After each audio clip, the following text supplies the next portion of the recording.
That's great. That's great. And I'm going to turn off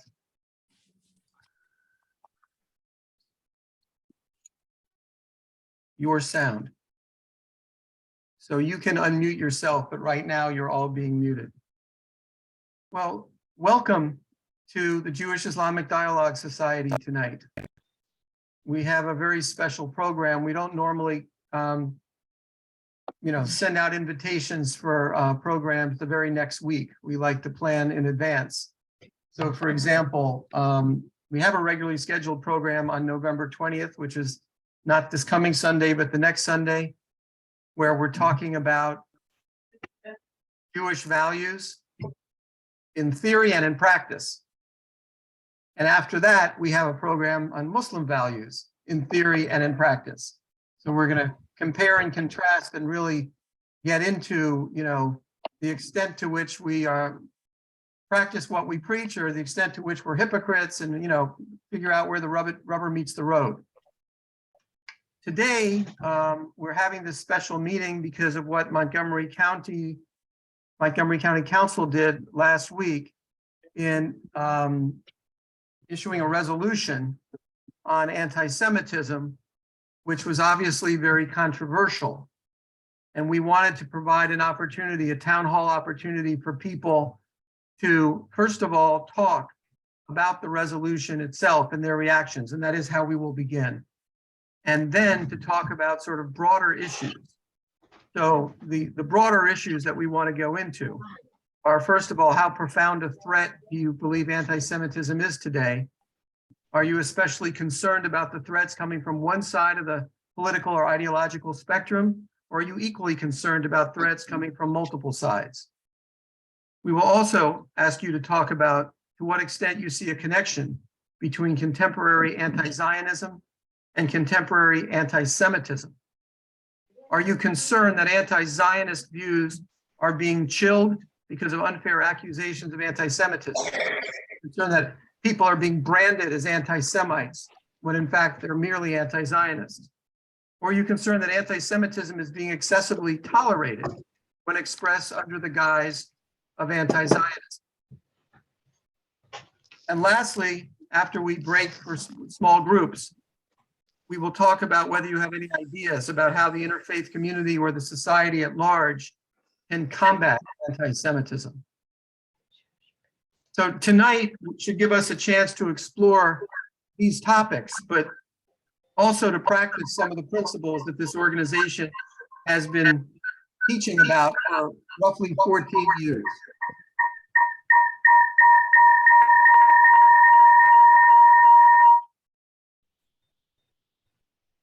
I don't know why sometimes I hear sound when I try to mute everybody.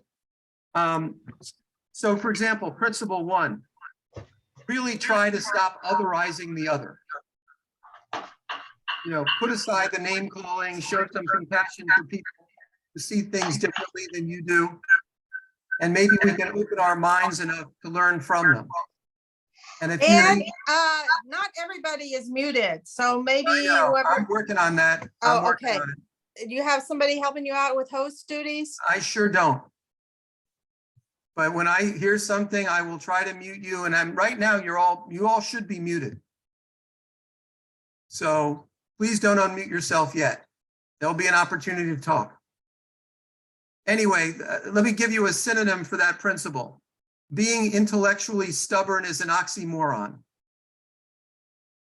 Think about that one. The second principle, we want you to keep it real. When it comes to these important issues, we really do often disagree, and we want to hear you speak freely, even if it means disagreeing with people. But when it causes you to disrespect the last speaker in the way you talk, you're the one with the problem, not that speaker. It's like in poker, when you don't know who the sucker is at the table, it's because you're it. And finally, we'd like to go deep, not broad.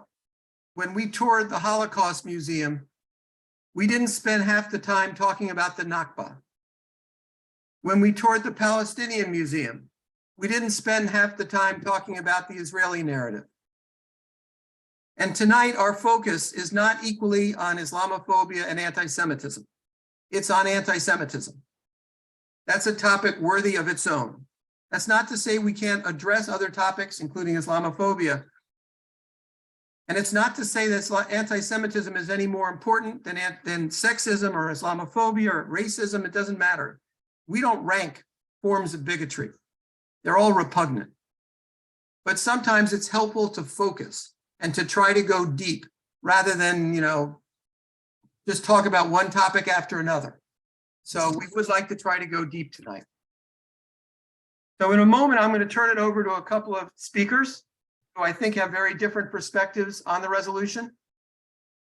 Maybe talk for 5 or 10 minutes. David Schneier, Alan Ronkin, giving you a notice. But before you do, I want to give you data, just some data. According to a YouGov study of American adults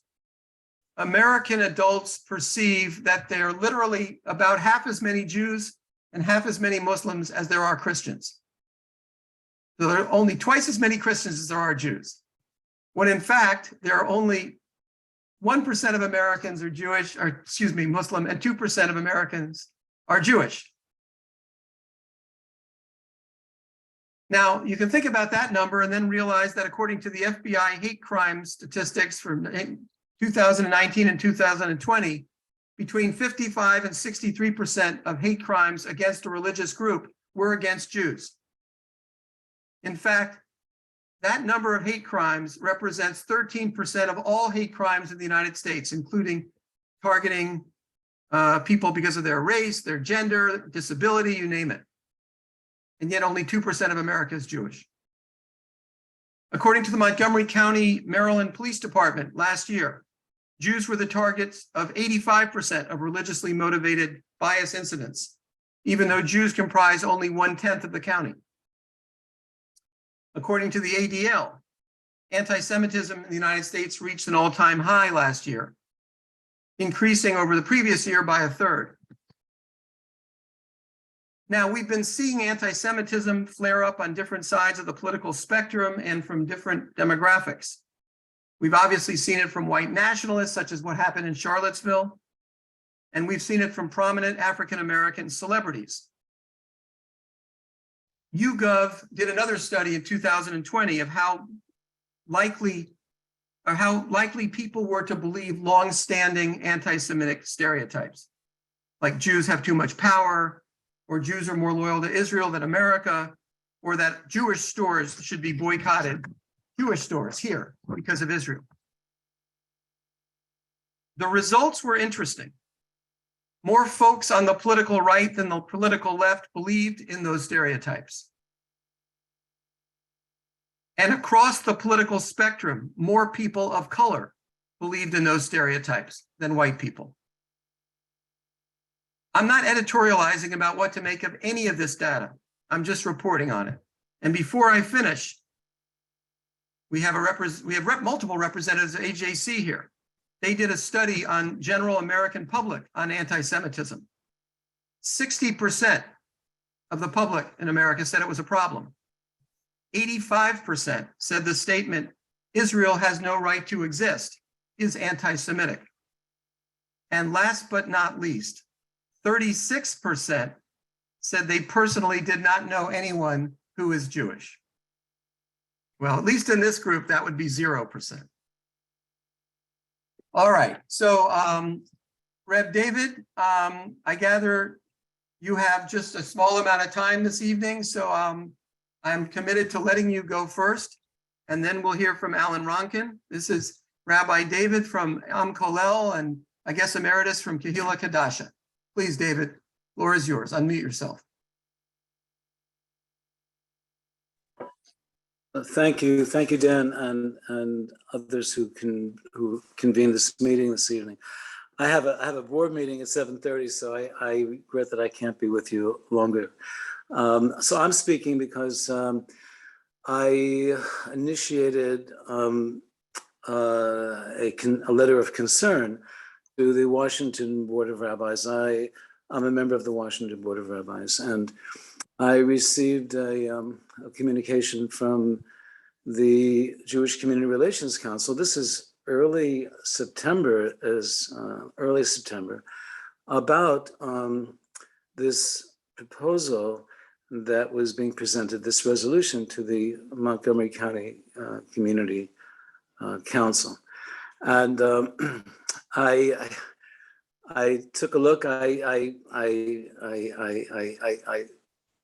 read up as much as I could at that time, and I got very concerned that there had been no previous conversation amongst other leaders in the Jewish community about this, that this letter was inviting our support for this resolution. So I tried reaching them, and this is on a Thursday, as I recall. Their phones were down, and I couldn't reach them by phone.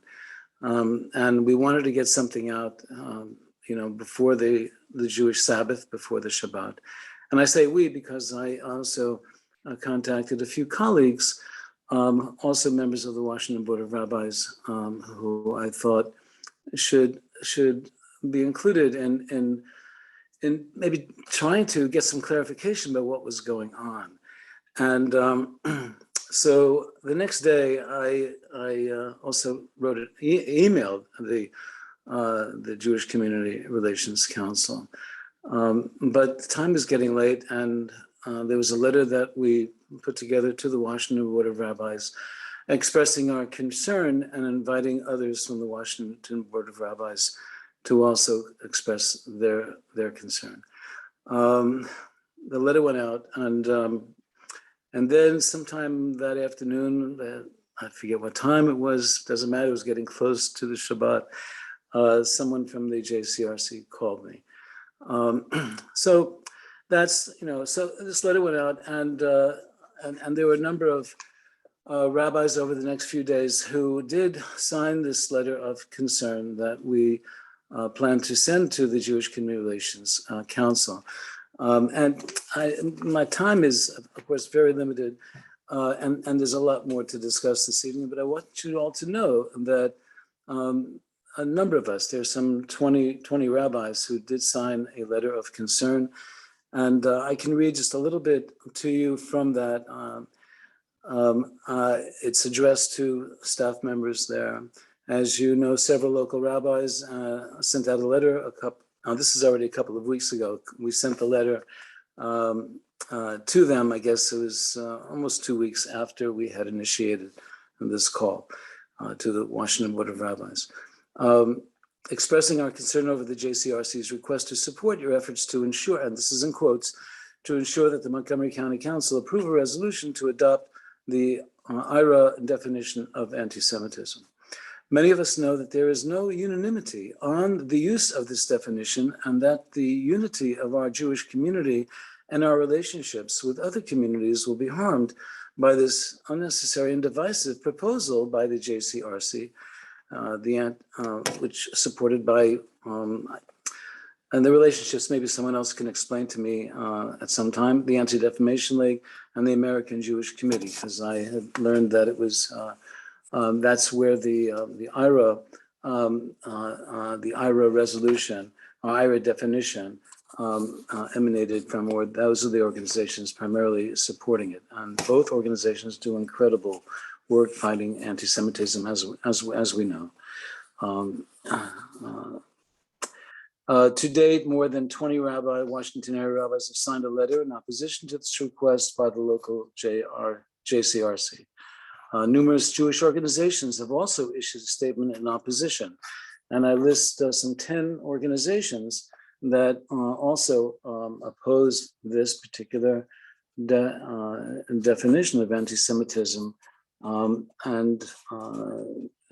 Anyway, so then the most important paragraph here, I guess, would be, we look forward to a conversation with the JCRC leadership in the near future about this and other urgent issues facing the Jewish community and the larger community as well. We do appreciate all the many issues that you are addressing. So, so that's that letter, and uh, an organization that many of you know are familiar with, Jews United for Justice, which is also a very, very significant Jewish organization here in the Washington, Baltimore area, also issued a statement, a little stronger than the statement that we sent to the Jewish Community Relations Council. And, and also pointed out that already the council had approved two prior statements, two resolutions early on, first in 2016 and then again in 2021, naming anti-Semitism as one of the forms of hate that our county cannot tolerate. Their letter, if you haven't seen it, is well worth taking a look at, as well as the letter that was sent out by other movements such as Reconstructing Judaism and it's called the Progressive Israel Network, PIN for short. So I want to let you know that there's been great concern amongst some of the leadership here in the Jewish community and a number of organizations about this particular definition. Even with some of the compromised language that we heard about last week. The larger issue for me, personally, and also I think for others who I've been involved with is, well, what process within our own community, within the Jewish community, how do we address certain issues? The JCRC is the umbrella organization for over 100 other organizations. Am Kolel, which is the community, the primary community that I lead now, has been a member of the JCRC for years. We didn't know about this resolution, until this, when I received that letter from the JCRC back in early September. So there's a concern about how an organization can speak on behalf of the entire Jewish community without having conversation. So about it. That's all I want to say right now. That's probably my main concern right now. And also my other concern is that definitions only go so far. It's really what we do, to address whether it's anti-Semitism, Islamophobia, racism, other forms of hate. It's what we do is much more important than particular definitions. Thank you for letting me speak. Shalom Aleichem, Salam Aleichem, peace unto you. Rep. David, before you go, we just got a question from my colleague at work, Arnie Orhan. He wants to know specifically what your objection is. I'm just going to go ahead and put up the working definition. Can you all see my screen? This isn't the resolution. The resolution incorporates this definition by reference, and it talks about the 11 examples. And so when you see these contemporary examples, these are the 11 examples. And I'm scrolling down, and the ones in bold, I think, are some of the more controversial ones. But I'm not putting words in your mouth. I want to know if you want to say anything specific about concerns that you have with this definition, because we're going to have somebody in a moment from AJC who I think will support the resolution. So I wanted to give you this opportunity. Yeah, you're right in scrolling to this particular area, because it does, by mentioning Israel so prominently, it does seriously politicize this issue, and it can be misinterpreted, misunderstood. It already has.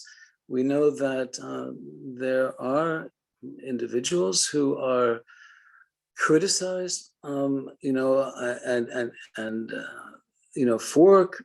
their concerns, their criticisms of the actions of the Israeli government.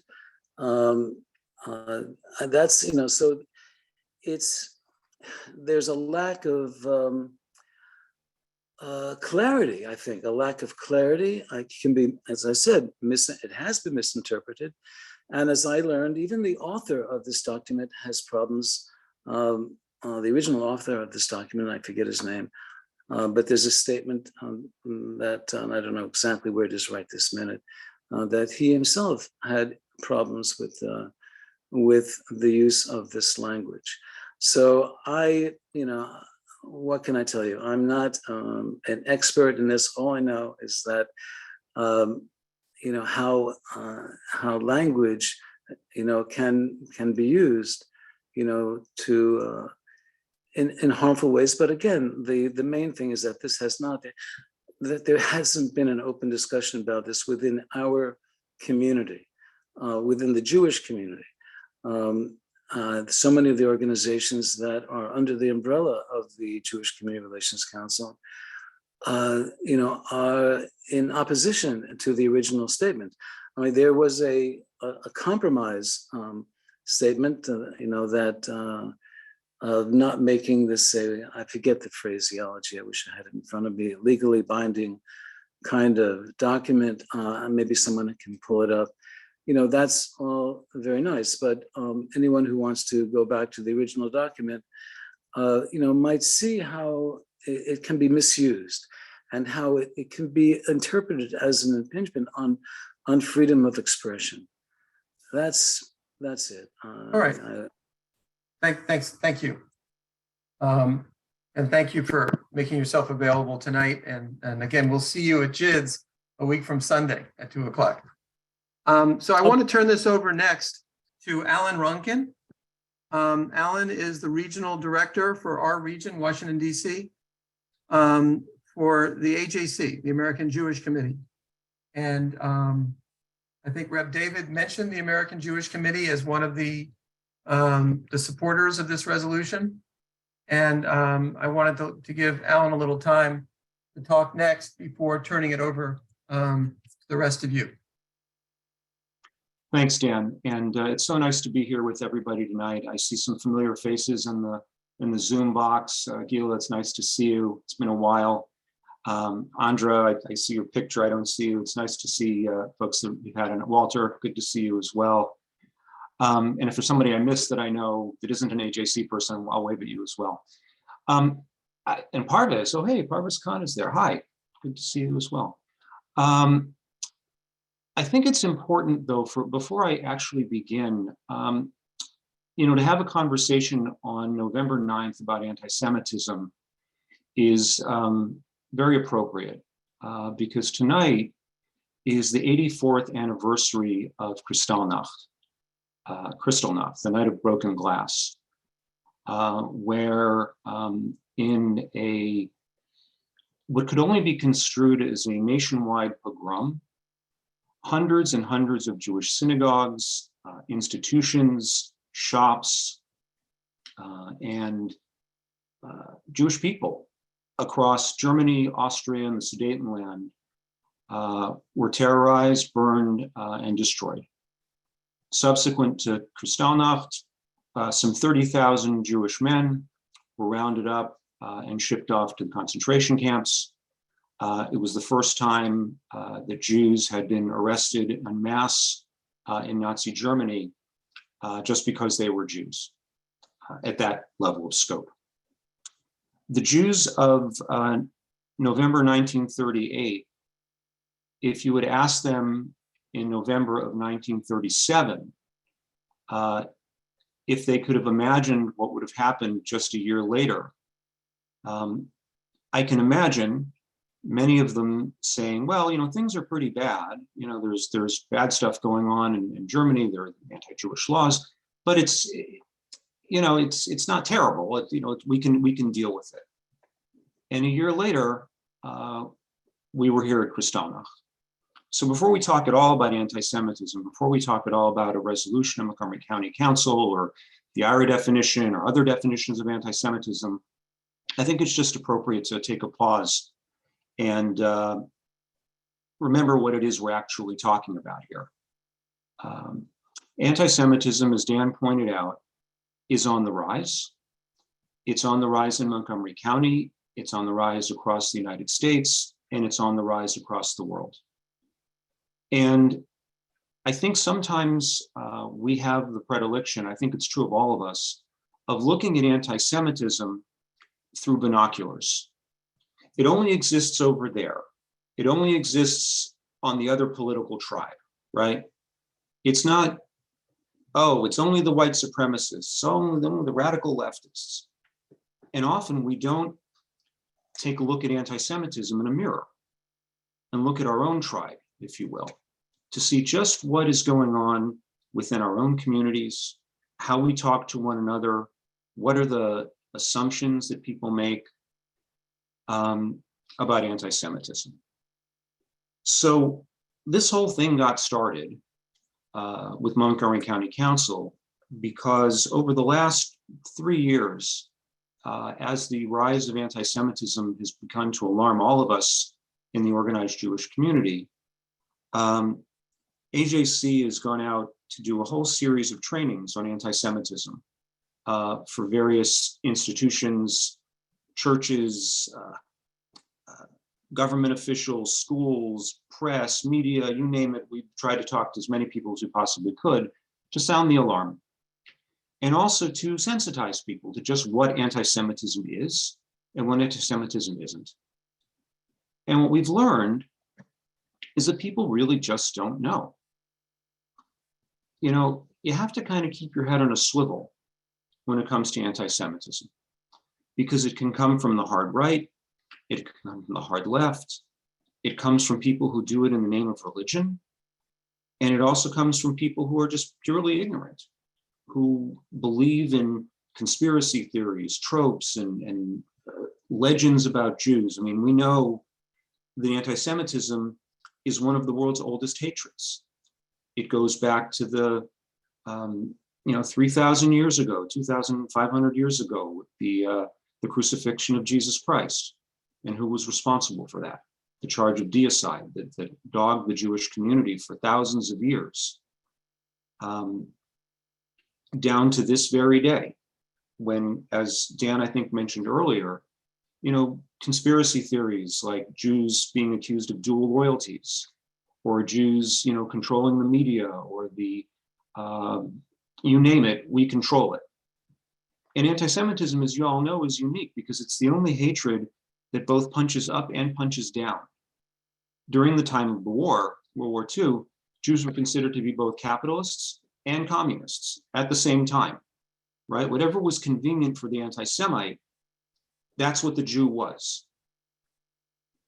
We're all powerful, and at the same time, we're vermin. It's kind of unique among the various bigotries. So what were we trying to do when we talked to the Montgomery County Council? We were trying to teach them about anti-Semitism, and we have a presentation that we do, and I'd be delighted at some point, if you all were interested in seeing it, I'd be delighted to walk through it with you, that talks about the contemporary manifestations of anti-Semitism. And among those contemporary manifestations of anti-Semitism, in our view, is anti-Semitism that comes in the form sometimes of anti-Zionism. Now, what's, I think, complex about this issue, and it is extremely complex, is that not every person who is anti-Zionist is anti-Semitic, right? There are people who, for whatever reason, believe that Israel shouldn't exist as a Jewish state. So you have ultra-Orthodox Jews, for example, who you often see protesting alongside Palestinians, denouncing the Jewish state. They have religious reasons for which they don't believe that Israel as a secular state should exist. And they consider themselves to be anti-Zionists for that reason. That doesn't make people anti-Semites. It would be kind of absurd to argue that Hasidic Jews or ultra-Orthodox Jews are anti-Semites. However, there are many times, and I think we all know those times, when we've seen the word Zionist, for example, substituted for the word Jew, whether it be on Twitter, whether it be on Facebook, whether it be in public conversations. And it's important to have, as Dan said earlier, sort of the ability intellectually to parse when those things are anti-Semitic and when they're not. The IRA definition, which was developed in 2006, not by a group of Israelis, but by a group of scholars from the European Council. American Jewish Committee was very proud to be part of that conversation. The point that a rabbi made earlier, one of the early drafters of the document, among the early drafters of the document, a gentleman named Kem Stern, Andy Baker, Dietrich Berger, who at that point ran our Berlin office, were very, very involved in drafting this non-legally binding definition, which is a working definition.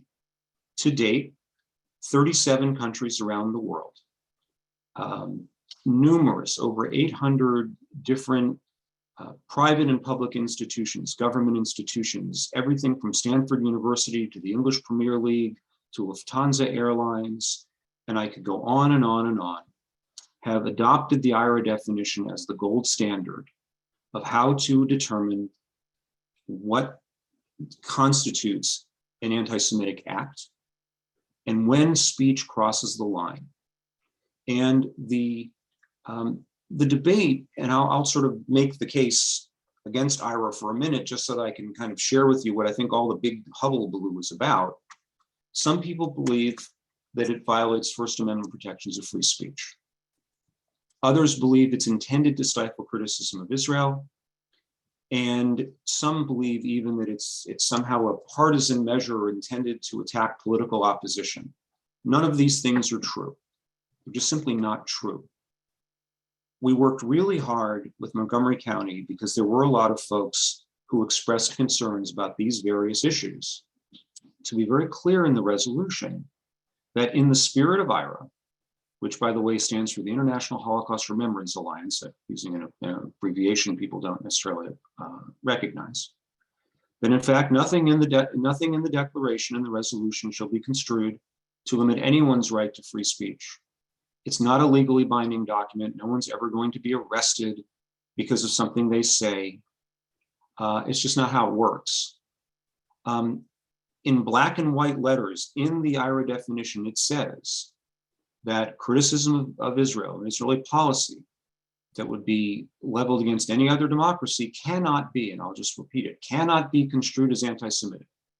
So anyone who is making the case that somehow the IRA definition is intended to stifle criticism of Israel really hasn't done a hard look at the document. Now, I'll go even one step further.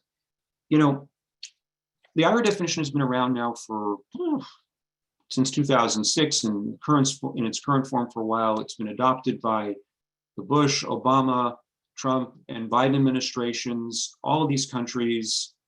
One would have thought if it was intended or was set out to stifle criticism of Israel, it would have done a better job. Because in fact, if you spend 20 seconds on Twitter, read the pages of the New York Times, or walk down any college campus quad, you will see that criticism of Israel is healthy and is robust and is, you know, out there. And people are criticizing Israel all over the place. In fact, I always make the same joke when I do the presentation. I ask, you know, what do you call someone who's critical of the Israeli government? Pregnant pause. You call them an Israeli, because at any given moment, half of the country, as we can see from the recent election, doesn't like what the other half of the government is doing, right? It's like saying that if you don't like the Biden administration or the Trump administration, that you're somehow an anti-American. So you can't be, just because you criticize Israeli government policy, whether it's building settlements or how they deal with all kinds of issues regarding Palestinian Israelis or all of that stuff, criticize away. It's not anti-Semitism. But what the definition does bring to light is that there are times when that criticism goes over the line. When you deny that Jews have a historical connection to the land of Israel, that's anti-Semitism. When you hold Jews accountable, Jews in the United States, accountable for the actions of the Israeli government, crossed a line. That's anti-Semitism. Why are you blaming Jews for the actions of a foreign government? I can go on and on. I don't think I need to. And I'm glad to do a drill down at any time into any of the 11 contemporary examples. I'm actually quite the contrary, going to give you a 2-minute warning. Oh, I love a 2-minute warning. It's great. It makes me shut up. I love that. My wife would appreciate it, Dan. Thank you. Let me tell you why I think the resolution was good. I think the resolution was good, and on this I agree with Rabbi Schneier, because it opens up a conversation about the work that we need to do to fight anti-Semitism and to recognize anti-Semitism when we see it in the county. I'll give you a great example. So a few weeks ago, on the Bethesda Trolley Trail, do y'all remember there was some swastikas painted up on the Bethesda Trolley Trail with a bunch of white power symbols? And our wonderful county executive, Mark Elrich, issued a statement in which he decried bigotry, racism, Islamophobia, anti-LGBTQ, et cetera, and didn't mention anti-Semitism, didn't recognize it. Until 3 days later, after we all been calling him and saying, hey, executive, this was Nazi swastikas. Could you think you could at least indicate that there's anti-Semitism here? There were other examples that I could go on, but I've got less than 2 minutes. This will be a good tool for folks who are on the front lines, teachers, law enforcement officials. When they see a symbol, when they see something they don't recognize, they'll be able to say, oh God, look, we saw that, that's anti-Semitic, isn't it? When someone desecrates a synagogue, right? When they write whatever they write on the side of a synagogue, whether it's Free Palestine or it's, F the Jews or whatever it is, that needs to be looked at as an anti-Semitic attack, because it's you're attacking a synagogue in Kemp Mill. I don't care what symbol, what slogan you write on it, that's anti-Semitism. You want to protest outside of a foreign government's embassy? God bless. But to desecrate a synagogue, that's illegal, and it crosses the line into anti-Semitism. Maybe I'll stop there, because I'm glad to answer any questions y'all might have. I'm sure people disagree with me, and I'm glad to engage in that conversation. But I just want y'all to know this resolution and resolutions like it have passed all over the country. States, territories, countries like Spain, France, Spain and Sweden, the countries that are very, very critical of Israel, and no one had any concern with the adoption of these very similar language, and in fact, stronger language than we adopted in Montgomery County. It was never anyone's intent to cause a huge hullabaloo, but basically to start the conversation and get anti-Semitism on the radar screen, because it desperately needs to be there. Thank you. And with that, Thank Dan, you. I will turn it back to you. Okay, thank you very much. Now, what I would like to do right now is stay on the topic of the resolution, but get much shorter statements. So it doesn't have to be a question for Alan or David. It just, you can make a statement, but please keep it short, because I want to get a lot of voices out. So I guess in the chat, Sahuladin, I didn't know if you want to say something or just leave that question in the chat. So yes, please. yes, I would like to say something. Please. And first of all, it's an honor to be here and to see so many people who are concerned about this subject. I was just attempting to write that I have read the resolution in detail. And with all of the language in it that seemingly is protective of those who have something to say or something to write that can be interpreted as anti-Semitic, even though as a state it's not legally binding, the resolution, it's intimidating. It causes someone to be frightened and terrified to express his or her opinion, because it's a thin line between freedom of expression that comes without a serious consequence, i.e. meaning you might lose your job, you might be isolated, you might be labeled. So saying that it's not legally binding, that may be the case, but it surely can cause harm for someone who has a point of view. And I'll give an example, and I don't want to be long. Just imagine if a student, high school, university student, goes to a library and read a book and comes across something related to Jewish history, Jewish culture, Jewish people, and it may not reflect a mainstream or the dominant narrative. And that student then shares it with a friend of his, a colleague, a fellow student. And then somebody in position of authority finds out that the student who initially read this shares it with another.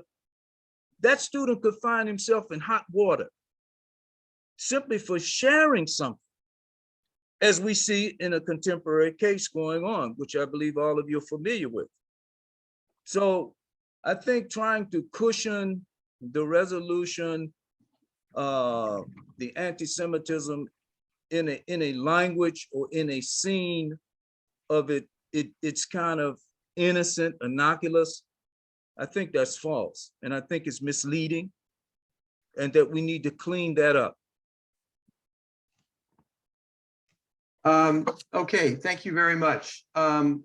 Walter, I saw that you put something in the chat. I saw Herb responded to it, but I don't know if you want to say something again. If you do, please keep it short. Sure. Thanks so much, Dan. Yeah, I mean, that particular definition that Alan just spoke about the if you know, you criticize Israel more than other democracies, that puts you in a position to possibly maybe being an anti-Semitic. But I have to say, because this is used all the time, the word democracies, and I have to say that at this point in history, I don't think there's any other democracy, and I do believe Israel is a democracy internally, but there's no other democracy in the world that is occupying another people for 55 years and denying them basic civil and human rights. So that has to be wrestled with. Herb, I'm sorry, Alan didn't mention it, and and the resolution doesn't mention it. It just says that Israel. God, how can you? So does that mean? So what that seems to say to me, though, then Alan, is that if anyone criticizes is the Israeli occupation and doesn't immediately say, oh yeah, but Spain did something bad in the year 1492, or France had colonies until 1962, which is all true, then he or she could be an anti-Semite. It's kind of hard to say, well, let me run down the list of all the democracies.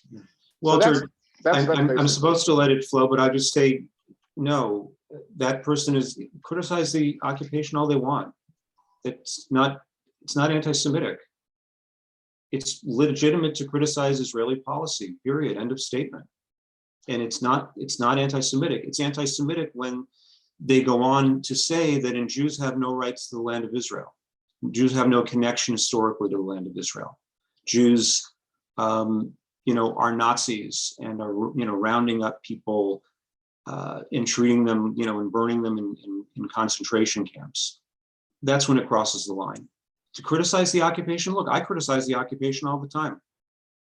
I'm not an anti-Semite, nor are you.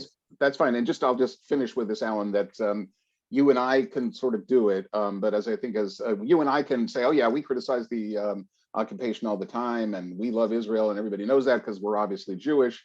What Saluh Hadin was just saying was that if he does it, or if of some of my other Muslim friends who are here today do it, they feel intimidated. They feel like they're going to be lashed out at and called anti-Semitic. And we saw the JCRC do this last year with a woman named Abraro Meish, who was a member of the school board in Fairfax County. You probably know about that case. She said on the night that she felt Israel was desecrating the Holy Land. She put this on Facebook and Twitter on the night because it was the holiest night of Ramadan, and Israeli troops went into Al-Aqsa Mosque, the third holiest site in Islam, and engaged in shooting rubber bullets, etc., inside the mosque. And yet she was called, according to the JCRC, she was somehow disenfranchising Jewish students and families in Virginia by criticizing that. And they really called for her basically to be, they tried to put her off, she shouldn't really even be qualified based on that to be on the school board. So it has been used and is being used, Alan, in the real world to go after people, sometimes Jewish, but often not Jewish, who criticize Israel. So I see a couple of hands raised, and I am going to call on them in order. But I just want to point out that to raise your hand, you hit the reactions button. So we'll go with Maggie and then Ira. Hello, Dan and everyone. Thank you very much for organizing this really important dialogue.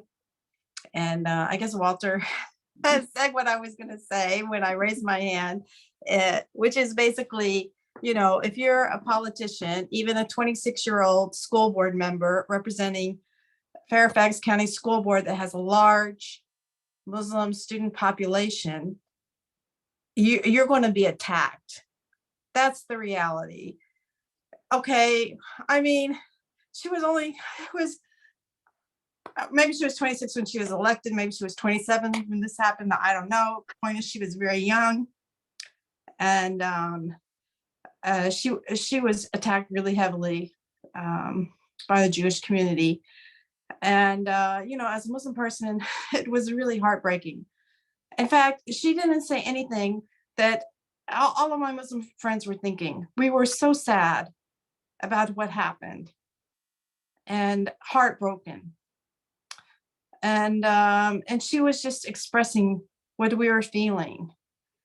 And she got her interfaith award taken away. There were active measures to get her to be taken off the school board.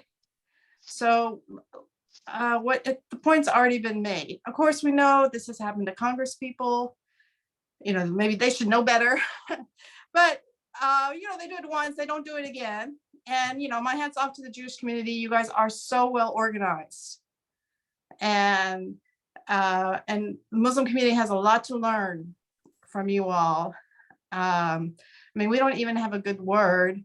Islamophobia is a terrible way to describe anti-Islamic discrimination.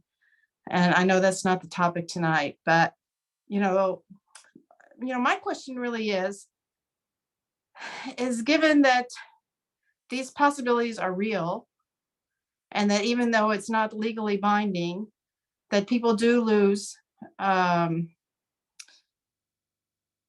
be labeled or mislabeled. It can be weaponized against them if they dare to criticize Israel. And we have all seen this. And we don't want to dilute the definition of anti-Semitism and politicize it, because anti-Semitism, as you all know, I don't have to tell you that it's real. We already talked about it. And we want to have strong, interfaith partnerships and support on this, working together to combat hate. That's why we're all here. That's why we all keep in dialogue. We want to build a more peaceful world. So it seems to me this is beyond Montgomery County. Alan already alluded to this measure is being adopted by other city councils, at universities. The Jewish organizations are pushing their universities to adopt this language. And I think that it's more about combating anti-Semitism here, because if that was really the focus, we wouldn't choose a definition that has interfaith. Intra among Jewish people are not happy with it. And not to mention that has the potential to harm interfaith relations also. When we all want to be united against fighting anti-Semitism. And so let's not make that difficult. We don't need to bring Israel into this. I think that there are some cases, clear cases, and there is another definition out there. I'm sorry, I don't remember the group, but also the academics put together about anti-Semitism. And it does include some key, examples of criticism of Israel that is anti-Semitic, but it's You're not referring to the Jerusalem Declaration of Anti-Semitism. Yeah, I think so, but it's not so gray as this one that we're all struggling with here. And we want to be united with you guys in fighting against anti-Semitism. And we don't want to feel like that you're working against us. So those are just some thoughts I have. Thank you, Maggie. I do want us to get into the connection between anti-Semitism and anti-Zionism more explicitly when we move past the resolution itself. But I see 3 hands raised, and then I'm going to stop questions or comments about the resolution. So you guys, please try to be brief because I want to move on to the next phase of this. Ira, Arlen, and Herb. Please try to be brief. Ira? Yeah, I'll be brief, just two comments. One is, I think we're confusing 2 issues. There are Jews and Jewish organizations that do consider any criticism of Israel to be anti-Semitic. But that's not what this resolution says, and that's not what the IHRA says. So I think we need to separate 2 things. This resolution clearly says that criticism of Israel is not anti-Semitism, and it says it in exactly those words. So it's not the resolution that's the problem, it's some Jewish organizations that are a problem, and they will accuse anyone who criticizes Israel of being anti-Semitic with or without this resolution. So I don't think this resolution makes that worse. I think this resolution makes that better because it includes the line criticism of Israel policies or actions and not anti-Semitism. That's issue number 1. Issue number 2, question number 2 is to Salah ad-Din, who said that someone who copied some information and then posted it, and we all know about it, was accused of being anti-Semitic.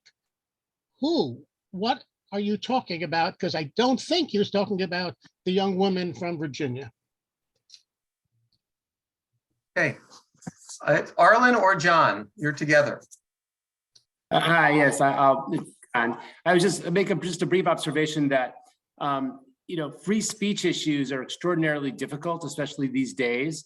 And I think we need to try to separate what the definition is trying to do, which is to recognize when an anti-Semitic act takes place, from the difficulties involved with free speech issues. That's a very difficult thing to do. But I mean, the intention of the definition is to identify anti-Semitism in many various forms.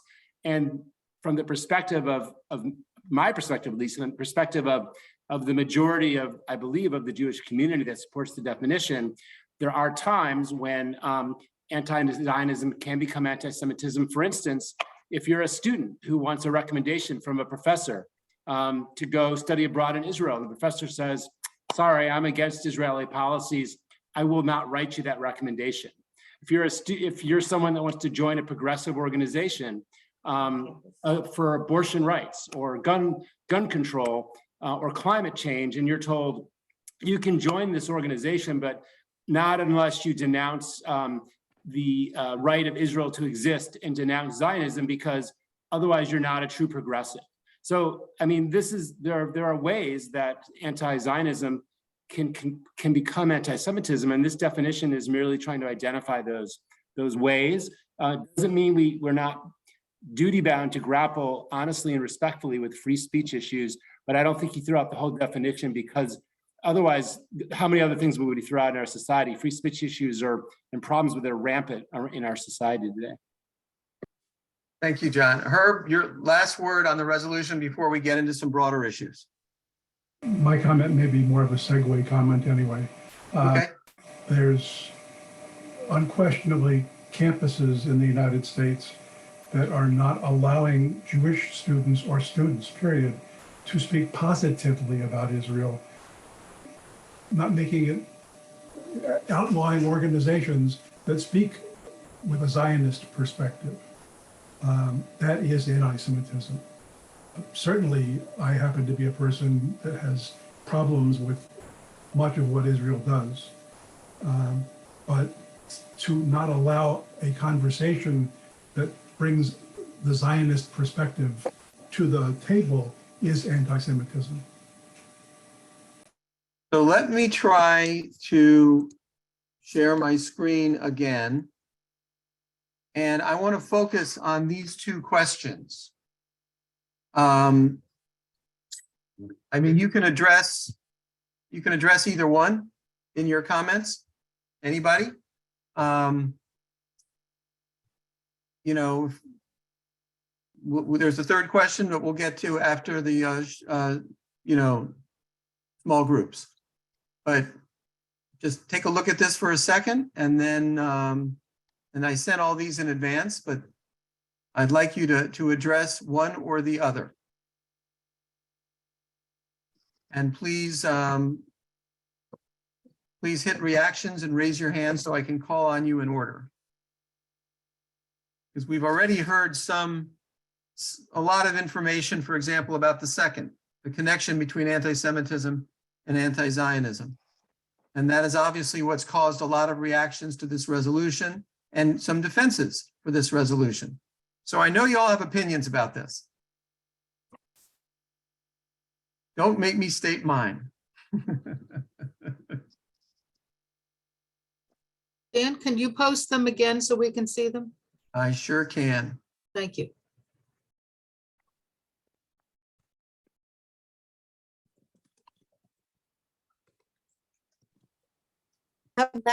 Oh, okay, great.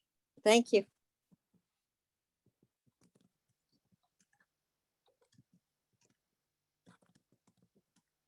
So Ira, are you raising your hand again? Is it just two, Dan, or is it three questions? No, We I only want to see hold two. the third. I want to hold the third for the moment. Oh, okay, okay, thanks. The answer, Dan, yes, I was raising my hand again about question number one. Okay, go ahead. So it's very difficult to be certain one way or the other about whether or not this rather substantial, rather striking increase in anti-Semitism over the last 5 years is going to continue or will peter out. What really scares me, though, is how parallel it is to what happened in Germany in 1930 to 33 and 34. A very liberal, the most liberal, most progressive country in Europe, Germany, in 1930, started to have an increase in anti-Semitic statements and publications, and pretty much everyone ignored it, especially in the United States, but even in Germany itself, as being something that will pass. And other people said, but only a minority, that you are making a big mistake in not paying attention to it and striking out against it, because history shows that this ends up with massacres of Jews. Again and again and again, over a period of almost 2,000 years. It's happened hundreds of times in dozens of countries. And it was ignored, and it went finally it ended up with the Holocaust. And it ended up with people not fleeing in time, and also with people not having a place to flee, which is where the Zionism question fits in. And that is to say that there are a lot of Jews who believe that this could easily, in America, it could happen just like it's happened in Europe, and that the only place that Jews could flee to would be Israel. Before the existence of Israel, they could not flee, they were stuck, and they were murdered. So that's, I think, where the question of the threat and the question of Zionism interact. Thank you, Ira. So I see Walter and Charles. Charles, you haven't spoken yet. So Well, please. Thanks for the opportunity, Dan, and for everyone for being in on this. I think I'm responding to question number one. Of course, anti-Semitism is serious. It will continue to be serious. It might not manifest itself at certain times, but the potential of it is there within the framework of the human consciousness, the human condition. And I think it is also intrinsically related to our fear, our willingness to hate, to be angered, to blame others. It has roots in society, particularly societies which are becoming increasingly insecure and losing their confidence. I think it's a continuing problem. It will be one, and I think it has to be addressed on a continuing basis, whether or not it's making headlines on any given weekend. That's it. Thank you, Charles. So David, you haven't spoken yet. I see your hand up, and then Walter. Yeah, I'm addressing really the first one, but it also segues into the second one. I think, as Walter said, I'm much more serious, infinitely more serious, concerned about anti-Semitism on the right. That's what the threat is coming from, including from those who say they love Jews and illustrate it by saying, oh, but we love Israel so much. Anything Israeli government wants to do is fine with us, so therefore we must love Jews. I'm skeptical of those claims. What we have now with respect to the conflict about Zionism and the people who have lived there for centuries with and before the existence of the Jewish state is that you had two peoples who were totally screwed over by Western civilization. And when Western civilization felt guilty about what had been done to the Jews, but didn't really want to have the Jews around anyway, then helped, at some degree, some Jews settle in their ancestral homeland. The problem that we always have is that there were other people also living there. That has been the history of the world, every place, among all groups. And the challenge that we have is to find ways to satisfy everyone's desires for national self-determination. And there will never be perfect solutions. But if we are put in a situation where to accept one people's right of national self-determination must be in direct conflict with someone else's right to national self-determination, then we will keep on this downward spiral. Getting back to the resolution, and I think it all ties together, is that the IHRA definition itself did not explicitly state that simple criticism of the Israeli government was not anti-Semitism per se. It implied it, but it didn't say it. And that was a concern a lot of people had. The resolution, as finally enacted, did say that explicitly.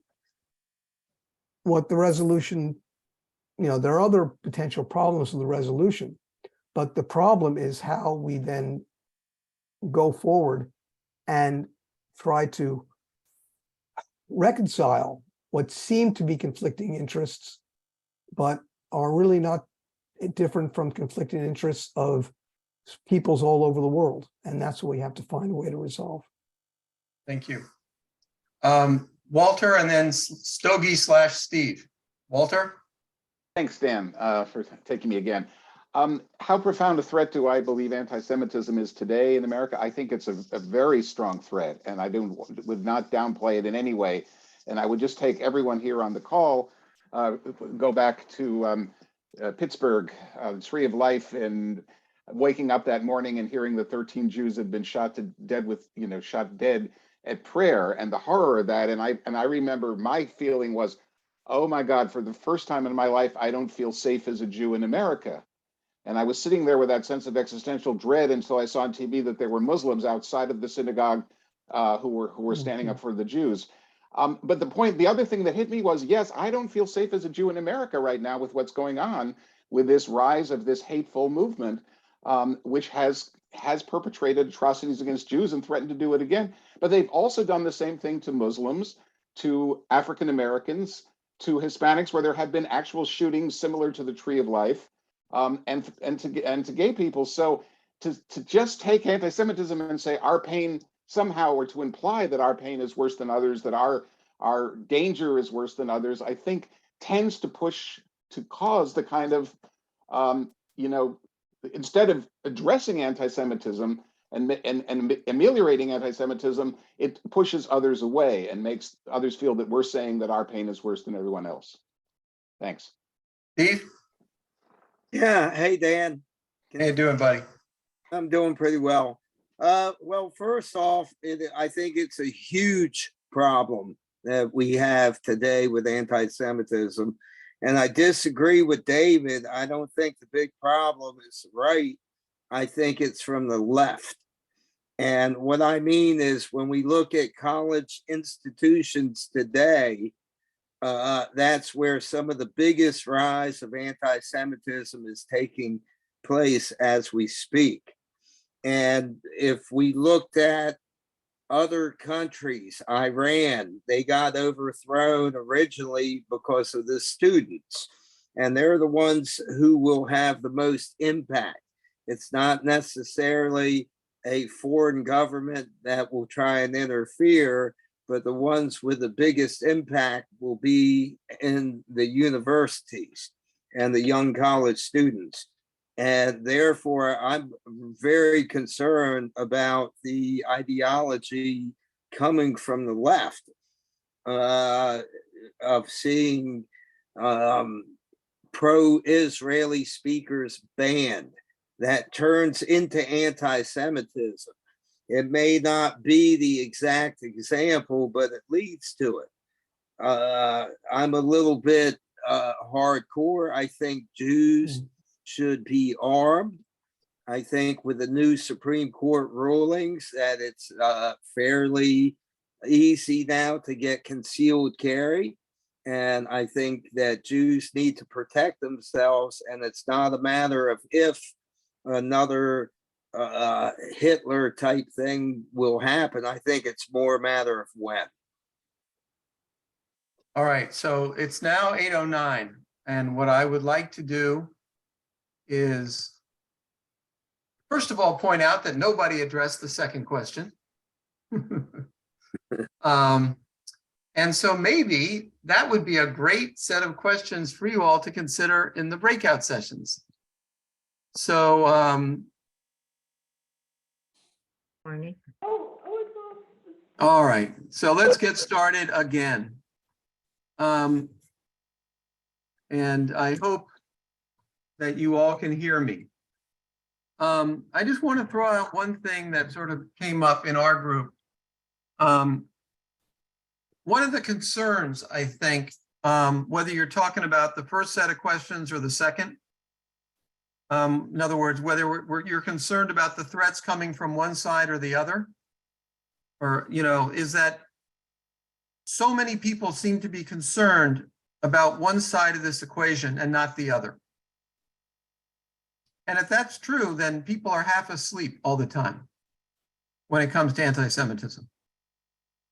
And I don't think they're half asleep. I think they're biased about the right and the left. So people who are on the right think that it's coming from the left, and people on the left think it's coming from the right. well, I say half asleep in the sense that if stuff is coming from one side, if they happen to be on that general side, they won't be vigilant about it. They won't be protecting the society about it. That would be the fear. Then at least I'm confused as to what you're saying.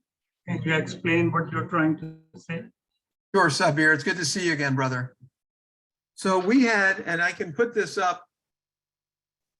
I'll share my screen again.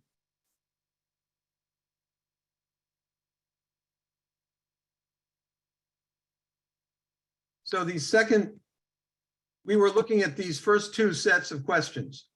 I thought we had to just focus on the second. How profound a threat do you believe anti-Semitism is? And then you say, are you especially concerned about the threats coming from one side of the ideological or political spectrum or the other? Well, then you get the second question. Some people say, I'm concerned about anti-Semitism from the right. Other people are concerned about anti-Semitism from the left. Question is whether anybody's concerned about both, right? Or equally. Then you get the second question. Are you concerned that anti-Zionist views are being chilled because of unfair accusations of anti-Semitism? Some people would say, oh yeah, I'm really concerned about that. Others would say, I don't care in the least. Are you concerned about anti-Semitism as being excessively tolerated when expressed under the guise of anti-Zionism? Some people, yes, totally concerned about that, even though they weren't concerned about the previous one. But not many people are concerned about both, because people tend to be on one side or the other of political discussions now. So if there's a threat coming from basically your own side, you may not be hip to that. You may only be hip to it if it's coming from the other side. So anyway, that's just one point. I want to again encourage people to raise their hand by here. Dan, maybe Sabir wants to respond now. Sabir, do you want to respond to that?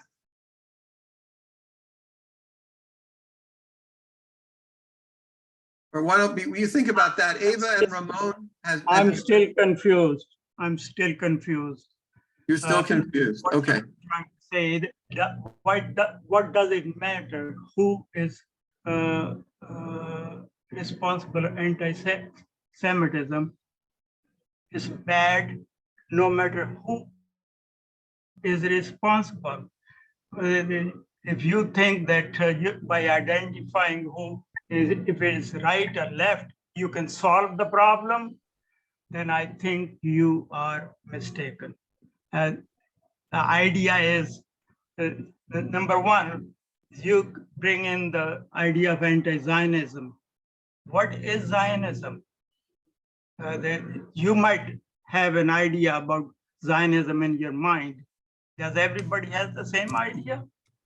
So can you at least define what Zionism is and then define what anti-Semitism is? What is Semite and what is anti-Semitism? Well, you're throwing out a lot of questions. No, just one question. What is Zionism and what is anti-Semitism? Okay, anti-Semitism was where we started out with the definition of anti-Semitism. Anti-Semitism, one term, refers to a certain attitude towards Jewish people, which is not to say that all Semites are Jews, but anti-Semitism is a term that I believe dates back to the 19th century, which refers to whether it's talking about hatred or disrespect or whatever towards Jews. Now, Zionism, as you point out, can have different meanings. I think the meaning that was given earlier is being opposed to the idea of Israel as a Jewish state. But, you know, again, the people who say, well, how can you talk about anti-Zionism unless you define it? And whenever I hear that, I always say, well, you can say the same thing about God because people have different conceptions of the word God. So maybe sometimes people shouldn't use the word God without first defining it. And I would say, no, I think what's really important when someone talks about God is that they have a meaning when they use the term God. And so usually when people talk about Zionism, they pretty quickly reveal their own sense of what that word means. But it may indeed be different for different people. The sense that I heard it used tonight is the sense that I generally have for it, which is believing in the existence of the right of Israel to exist, quote, as a Jewish state, unquote. Ava and Ramon, you've had your hands up a lot. We did not call on you just before the breakout session, so I feel bad about that. And please take the floor. Well, I'm going to react to both anti-Zionism and anti-Semitism. In the State Department, we had different views of Zionism and Semitism. Zion and the state and Semitic tradition, be Jewish or Muslim. We had Orthodox diplomats, we had conservative diplomats, we had Haredi diplomats, we had Shiite and Sunnis or Sufis, and we had Sikhs.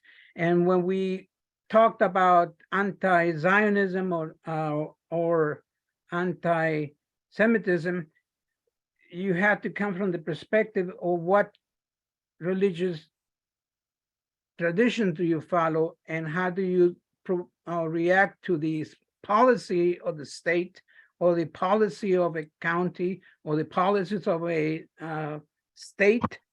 And so we had this debate going on vis-a-vis policies and programs and foreign assistance.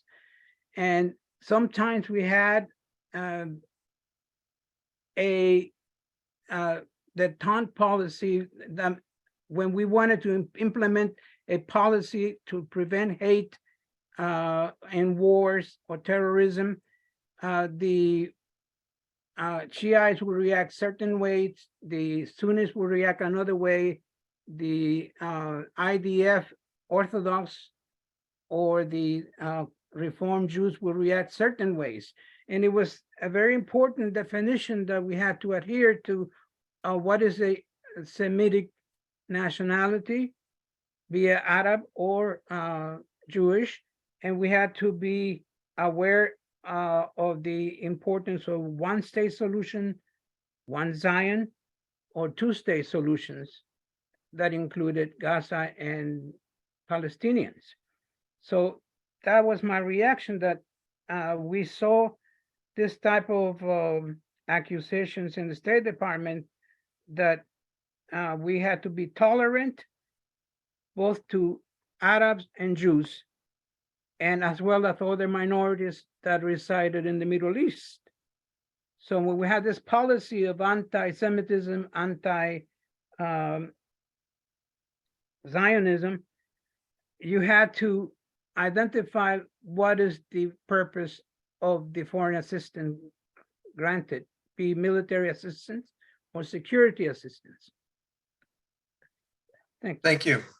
I think one thing you and Sabir both sort of pointed to is the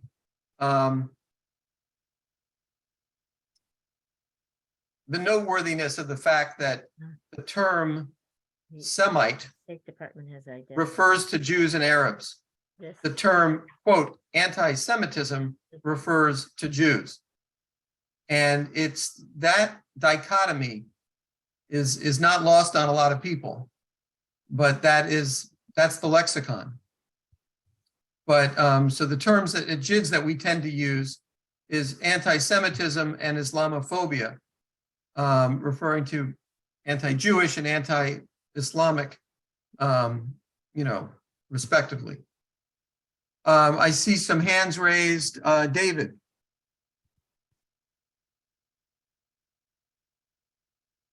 I'd suggest that the phrase anti-Semitism is a European phrase. When it, as I understand it, when it first started being used, people in Europe weren't thinking about Arabs because they weren't seen. They weren't part of what was in their Europe. So the Jews were Semites. And now when that phrase is imported off the continent of Europe and into the Americas or other parts of the world, it seems odd. I don't know how much it's worth to try to come up with another term, probably isn't. But I think that as long as we understand it, this is part of European colonialism. And we're stuck with the phrase and we'll just deal with it. Well, one of the things we do have is organizations like ours and organizations like Jamaat that brings Jews and Muslims together, as well as other allies, recognizing the tremendous commonalities that we have, shared languages, shared food. I mean, there's so much, some various traditions reflecting to some degree the common Semitic heritage. So, I mean, there are things we can do even if we don't scrap the term.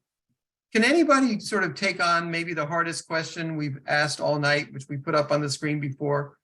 What can we do to combat anti-Semitism?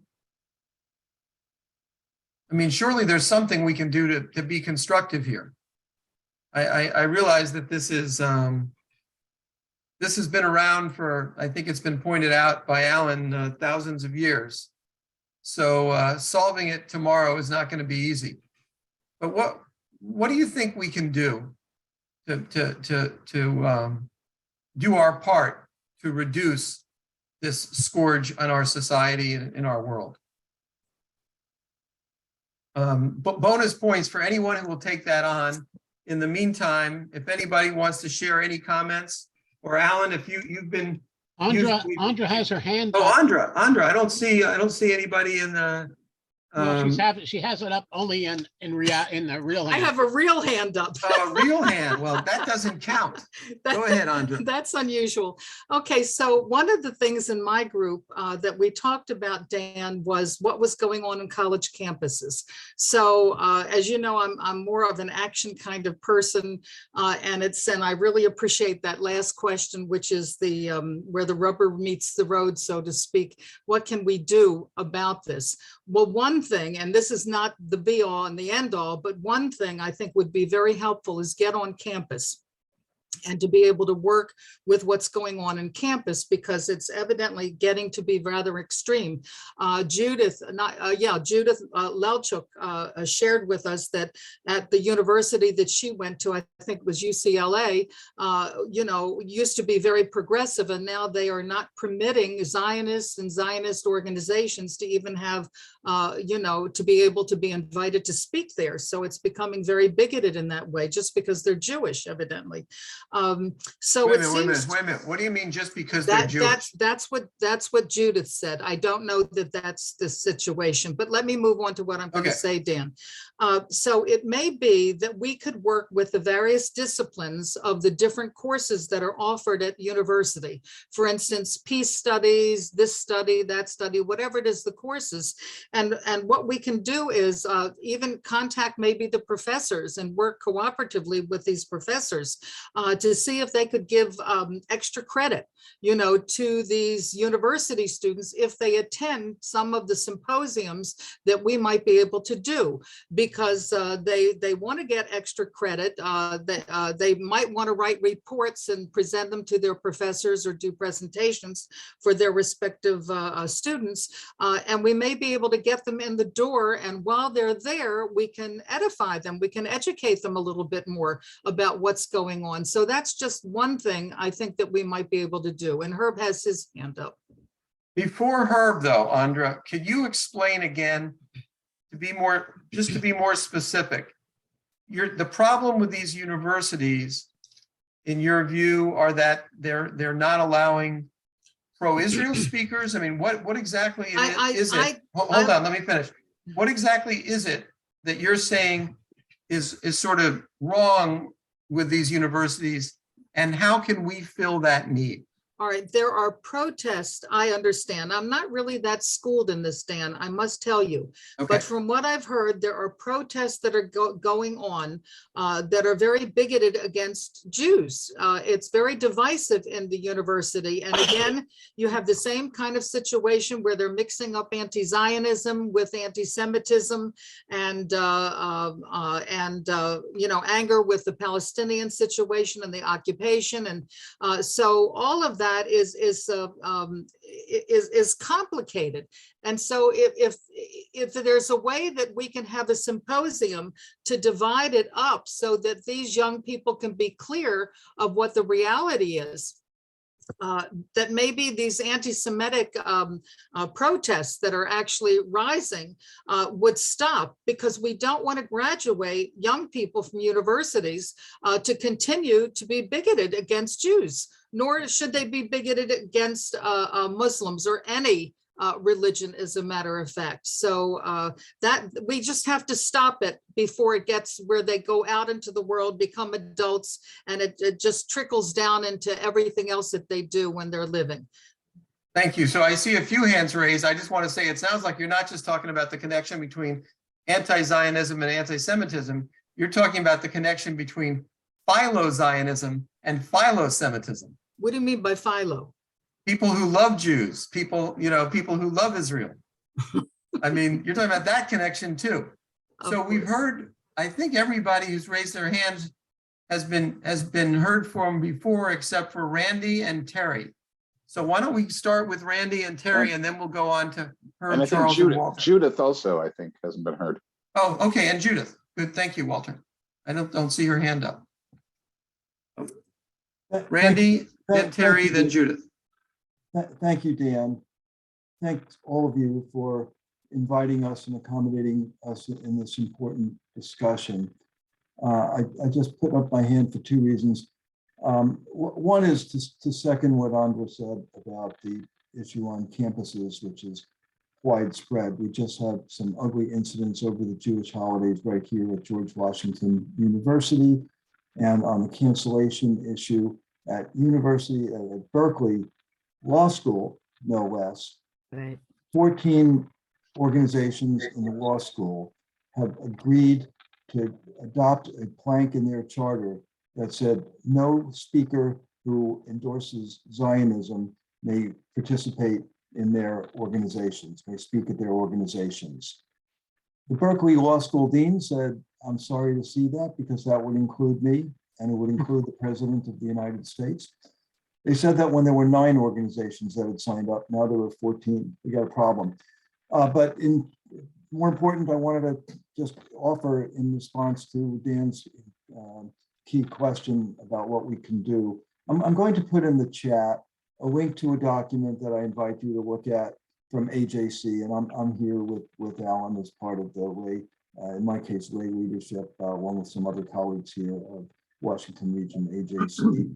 It's called Call to Action, and it purports to answer exactly the question that the challenge that Dan posed. What can we do? So rather than take time to go on about it myself, I'm going to put the link to it, and I invite and encourage you to have a look at it. Thank you. Thank you. Terry, you're next. Hi, and again, thanks, Dan, for organizing this and putting this together. One of the things we talk about in our group, and my experience, is that education is so important. I've been on the County Human Rights Commission for about 12 years already. And this resolution before the council came up before our commission this past month. We had a very long discussion about it.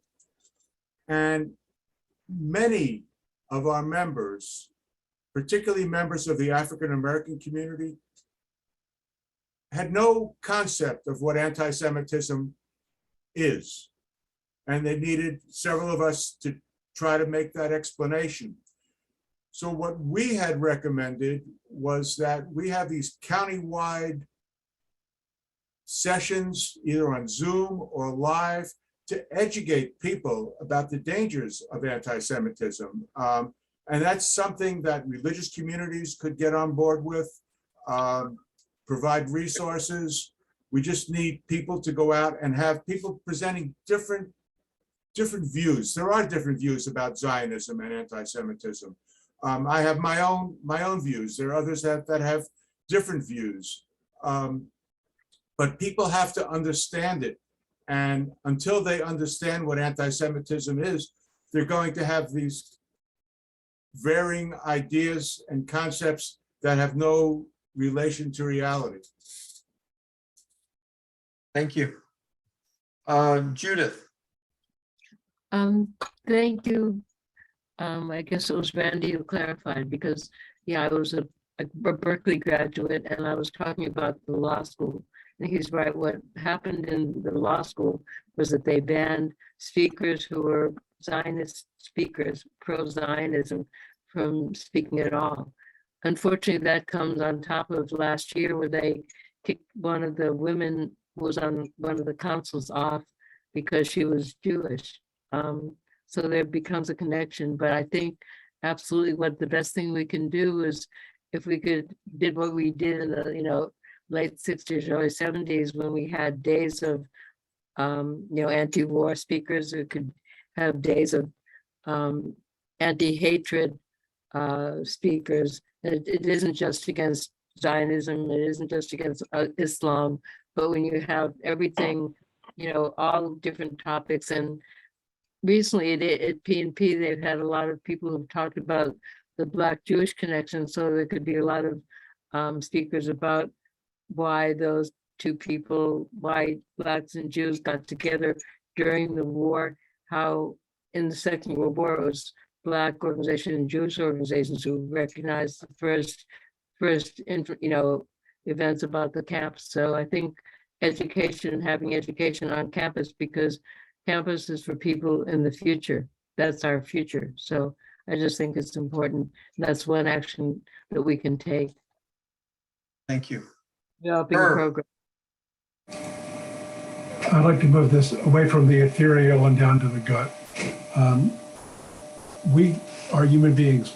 We can get to know each other better. And I'm talking about the particular human beings that are here, the particular human beings that have been participants in JID's programs. And as a Jew, I can do a much better job of looking out for my Muslim brothers and sisters whenever I see something that could be a danger or a problem for them, and vice versa. And the only way that we know to do that and to be sensitive to it is to know people individually and have a better sense of where their heart and their sensitivity is, and vice versa. Thank you. Walter. Thanks, Dan. Walter? Yes, can you hear me? Yes. So I'm hearing what a lot of people are saying about what's happening on campus. And I hear that, and I think there is a real problem there. But I also, in terms of the Berkeley situation, was pretty horrified when I saw that Kenneth Marcus, who was formerly in the Trump Department of Education, called Berkeley, quote, a Jew-free zone, which, I think going in the other direction, which is a way of, again, shutting down discussion and saying that if you criticize, if you are against Zionism, then you're an anti-Semite. You want to kick all Jews off of Berkeley, which is not exactly the same thing. So I think it's important to see that. And I think a lot of this, there is, I think, a bit of, I don't want to use the word hysteria, maybe it's not fair. And I know there are real issues on campuses, but I think it is being, that whole situation is really being hyped in a way that, again, tries to shut down discussion and, and criticism of Israel. Charles. A few decades ago, Dr. Eboo Patel in Chicago established something called the Interfaith Youth Corps, which has had tremendous success. And the practice of this particular clan, this particular group of people, is to bring people together from across the faith, ethnic, whatever it is, spectrum, and engage them in concrete projects together, not necessarily focusing on talk and research, but getting out, doing something creative for other people together and learning to work together and to function together as human beings doing something of great value, reflecting great love to other people. This is a very simple, it seems simple to me, approach, and other people are engaging it, and just getting people together, particularly the young, to do something productive for other people is a great thing to do. They experience something in themselves and in one another that they might not otherwise get to see. Thank you. Sabir. It took me a while to figure out how to show the hand on the picture. Now I know. Anti-Semitism is a concept and a problem, regardless of how you define it. I will accept your definition, although don't agree that it should be that definition, but I'll accept it. Anti-Semitism is a hatred of the Jews. That's a huge problem. And my concern always is, am I up to solving that problem? Is it a problem that I can grapple? So if the problem is already too big, I should not add more problems to it. You start talking about people being anti-Israel and pro-Israel, anti-Zionist, or pro-Zionist. You are diluting our ability to handle the problem at hand. And they bringing Israeli flag to campus becomes an issue. Then should I bring Pakistani flag to the campus? I'm a dual citizen of Pakistan and United States. So please don't bring those things into it. Let's stick to anti-Semitism and try to solve that problem. Is already too big without bringing Israel into it, without bringing Zionism into it, bringing all other things into it. So Salahuddin, Yes. You raised an issue in the chat a moment ago. The first step towards confronting anti-Semitism is being honest and truthful. And then you went on to talk about how in the American public sphere, there's an inadequate amount of attention being given to, I guess for lack of better terms, we'll just say anti-Zionist or non-Zionist thinkers. I saw you mention, for example, Noam Chomsky. Could you care to explain your point so I don't mischaracterize it? Sure, and thank you very much. Sorry to have stepped away a minute, but I had another training session. Yes, as an observer of media, what's being said, who are the speakers, I think if we're honest with ourselves, there's not equal access in mass media. Someone, Mr. Tom, responded to what I wrote. But when I'm talking about mass media, I'm talking about CNN, MSNBC, CBS, ABC. Wouldn't it be wonderful for all of us if there's a weekend, dedicated hours that these networks would say, let's bring together a Jewish grandmother, a son, a father, a Palestinian grandmother, grandfather, child, all of them with their smiles, with their aches, with their pains, and let's hear them. We don't hear them together. We see them in isolated scenes. And as one of the speakers said, it would be ideal if people could come together and talk to each other. We don't hear that. There is a deficit in the other voices being heard. I know that. I was a victim, very quickly. I was a victim of being intimidated and threatened by the Jewish organization, I think it's the ADL or whoever they were, simply for raising one person's name. I raised the name Ariel Sharon to a Washington Post columnist. He wrote an article to try to get me killed just because he said Saddam Hussein at that time was a criminal and a terrorist. And I said in the session, yes, he is. But there are others who are not very wonderful characters in the world too. And one of them was Mr. Ariel Sharon. Now people may differ about that, but he has a long resume. This writer wrote in such a way to have me attacked. He told me my career is over. This is a Jewish writer for the Washington Post. He's a columnist. My point being is that there are not enough perspective. Let Mr. Finkelstein be heard in mass media and let people say, I like him, I don't. I agree, I disagree. Voices, we have to become more inclusive. We're not getting anywhere by living in the margins. To be done. That's what I mean.